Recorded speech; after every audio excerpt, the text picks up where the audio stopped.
দুঃখে সমাজ সংসারে সর্বত্র তার পদধ্বনি শোনা যায়। রবীন্দ্র সাহিত্যের শাখা প্রশাখায় কত ফুল ফোটে, কত ফল ধরে, পাখি গান গায়। তার কাব্য প্রতিভা বাঙালি তথা বিশ্ব সংসারে প্রতিটি জাতিকে বিমুগ্ধ করে।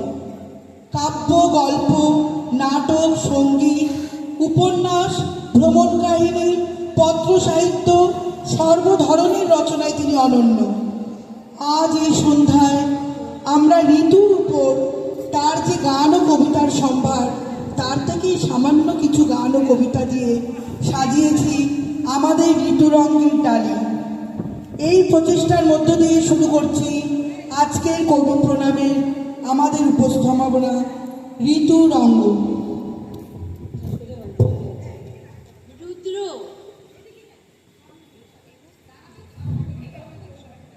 তোমার দারুণ দীপ্তি এসেছে দুয়ার ভেদিয়া, বক্ষে বেজেছে বিদ্যুৎ বাণ, স্বপ্নের জাল ছেদিয়া। ভাবিতেছিলাম উঠি কিনা উঠে, অন্ধ তামস গেছে কিনা ছুটে, রুদ্ধ নয়ন মেলি কিনা মেলি, তন্দ্রা জরিমা মাজিয়া। এমন সময় ঈশান তোমার বিষাণ উঠেছে বাজিয়া। হে ভৈরব, হে রুদ্র বৈশাখ, ধুলায় ধূসর রুক্ষ উড্ডীন পিঙ্গল জটাজাল, তপু ক্লিষ্ট তপ্ত তনু, মুখে তুলি ভীষণ ভয়াল কারে দাওডা।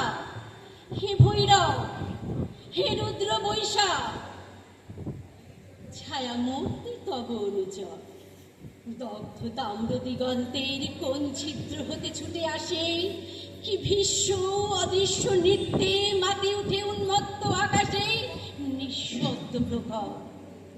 ছায়া মূর্তি তব অনুচর।